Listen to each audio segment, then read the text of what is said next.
Hello friends, कैसे हैं आप लोग। Welcome to my channel.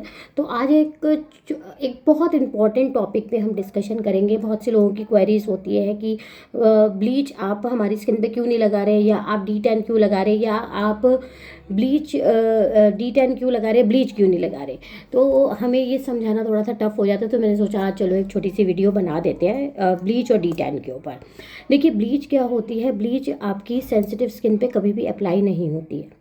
दूसरा, ब्लीच वहाँ पर अप्लाई नहीं होती जहाँ पर आपके बहुत ज़्यादा पिंपल्स हैं, वहाँ पे ब्लीच नहीं यूज़ की जाती। साथ ही जब आपकी स्किन पे या आपके फेस पे कहीं पर भी कोई भी कट लगा होगा तो वहाँ पर हम ब्लीच को यूज़ नहीं करते, इवन हम मना ही करते हैं। अब ब्लीच करती क्या है। ब्लीच क्या करती है, आपके फेशियल हेयर्स को लाइटन कर देती है, डस्ट और डर्ट को भी रिमूव कर देती है, कोई प्रॉब्लम नहीं होती।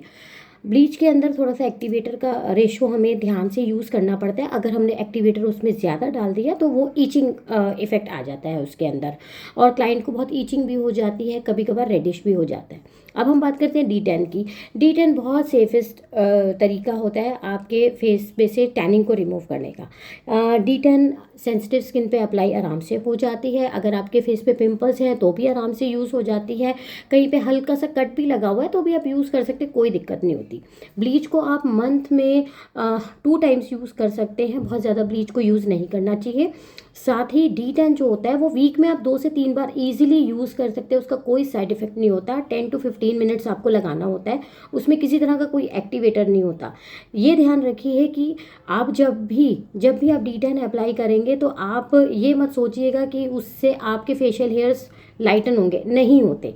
उससे आपके फेशियल हेयर्स को कोई फ़र्क नहीं पड़ता। लेकिन हाँ, अगर डस्ट निकालना है, डर्ट निकल जाता है, साथ में आपका जो टैनिंग होती है उसको बहुत इजीली निकाल देती है। सो D10 और ब्लीच जो होती है वो दोनों थोड़ा नहीं, काफ़ी ज़्यादा अलग होती है।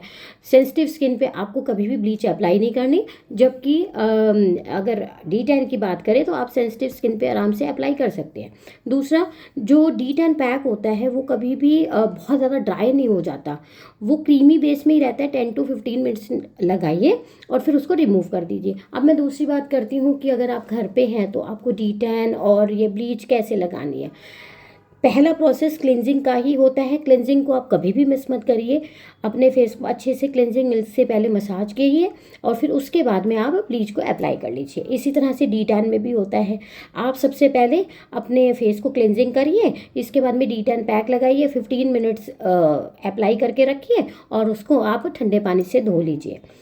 जब भी हम फेशियल करवाने जाते हैं हम क्लाइंट को ये बोलते हैं कि मैम आप ब्लीच या D10 ले लेंगे तो उसका बहुत अच्छा इफेक्ट आएगा आपके फेशियल के बाद। उसका एक रीज़न होता है, क्योंकि जब तक पूरी तरह से डस्ट और डर्ट और टेनिंग नहीं निकलेगी तो फेशियल का इफेक्ट आएगा कैसे, है ना। तो इसीलिए हम हर एक क्लाइंट को ये बोलते हैं कि मैम फेशियल करवाने से पहले आप D10 करवा लो और ब्लीच करवा लो, दोनों में से कोई एक चीज़ आप चूज़ कर सकते हो। तो ये हमें करना चाहिए और क्लाइंट को भी ये आराम से करवा लेना चाहिए, कोई दिक्कत नहीं आती है इसके अंदर। सो आज का ये सेशन छोटा सा इतना ही था ब्लीच और D10 के बारे में। अगर आपकी कोई भी क्वेरीज है, कोई भी क्वेश्चंस है, तो आप मुझे यूट्यूब पे फॉलो करिए, सब्सक्राइब करिए। साथ में आप मुझे मैसेज भी कर सकते हैं, आप वहीं पर मैसेज करिए, मैं आपको वहीं पर जवाब भी दूंगी। Thank you.